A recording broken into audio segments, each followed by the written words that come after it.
Tell me how you are going to put Frida Kahlo into this pantheon of Latin American iconography tonight.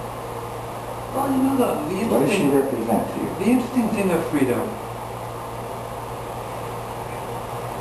is that she has been able to survive her own canonization, which is remarkable. In other words, she is an artist that is so powerful and so interesting that even though she has become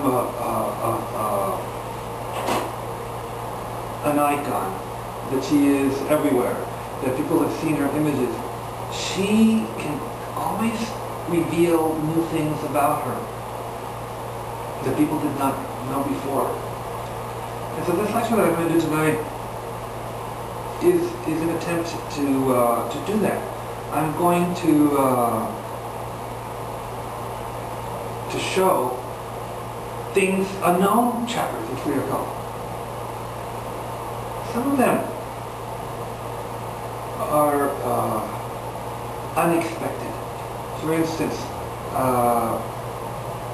there has been a series of new books that have been published on her writings, on her letters, that are literary pieces. And some of Frida's letters are so beautiful, so exquisite. Cross-cultural invention before it became... For example. Then, something that is interesting is that last year, her closet, her personal closet, has been sealed for 50 years. Mm-hmm. And so now we finally get a chance to see all her clothes. And it's very interesting to notice the connection of her daily life and her art life, which is almost like a continuous process. Mm-hmm. You see the same dress that she wears and the jewelry that she puts on, and then you see how these clothes become the subject matter of the paintings, and then back to the, in other words, or she decorates a table and she cooks a dish and then she paints that same thing. In other words, what I find very remarkable is that there's a continuum in her experience. It's not like, you know, she's... It was a total invention. A total invention. It's not that she is a normal person from, you know, 5 to 10, and then she sleeps, and then she's an artist from 9 to 5, and then she goes back. No, here there's this total invention. An integrated process that incorporates her writings, her sayings, her paintings, her cooking, her decorations, her dressing, her creation of herself into the same process. I find that very remarkable. There's also a... Talk to me about the genuineness of this. You know, often artists are often accused of inventing a persona that, you know, is sort of like the Michael Jackson thing. Was the real person the Michael Jackson you saw on stage, or was it the Michael Jackson who had the drug problem? Okay, and what the deal is that we're dealing with this sort of whole person's whole invention of who Frida Kahlo was, or any artist for that matter, but we're talking about Frida tonight. Sometimes you brought that up because you give me permission to say something that I've been thinking of for a long time, but I wouldn't dare bring up because I would be worried that they would throw tomatoes at me. Yes, I found a lot of similarities between Michael Jackson and Frida Kahlo. I mean, one example. Well, the transracial element. Mm-hmm.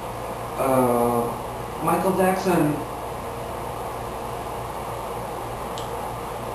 I don't believe that he, some people say, oh, the guy, you know, was not happy with being a black guy, and he wanted, that's not true. He was tired of being labeled in one way or another. He wanted to be able to be black, white, Asian, whatever. He was able to transcend that. and he becomes a figure that integrates the country. What I find that, what does Elvis Presley have in common with Michael Jackson? Well, the same thing. I mean, Elvis Presley is a white man that sounds like a black man. And Michael is a black man that can become or can look like a white man. But what that means is this idea of fusing society in one society that doesn't matter if you're black or white or whatever it is. And Frida does the same thing. Frida is a girl that her father was a German-Hungarian Jew, you know, but she connects with the indigenous part of Mexico. She dresses like an Indian or like a European. She does with her clothing and her persona this kind of bringing together of a society that Michael Jackson would do with his costumes and his surgery and his suffering. Interestingly, both were addicted to the same drug. I mean, Frida was addicted to Demerol as much as Michael. And yes, Frida died of it. I mean, and Frida suffered enormous pain as Michael, you know, in this situation of trying to bring people together. Frida does that. And Michael too. I mean, you look at Michael is the first, and he does it at an enormous cost.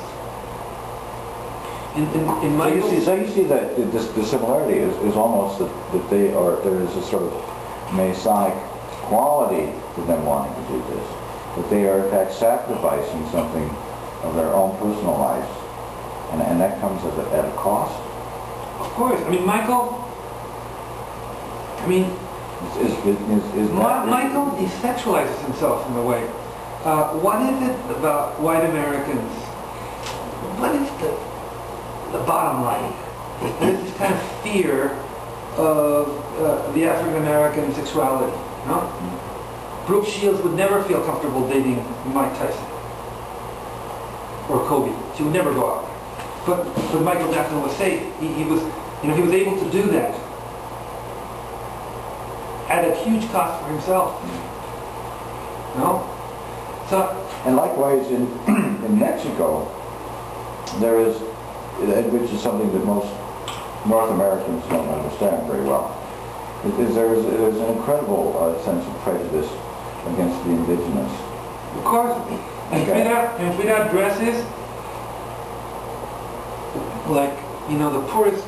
In Mexico, the same thing. There's a lot of discrimination. And this idea of the European that looks at the indigenous with great disgust. And Frida makes it an art form to dress like a pure indigenous people. Yes, like a Peruana. Yeah. And she uses all the dresses of the costumes of art. So in this lecture I'm going to show some of her letters. I'm going to show films people don't know about her. I'm going to show you some of her writings, and color photographs. And next month, next week, you're going to show Jose Clemente Orozco. That's next week. Next week.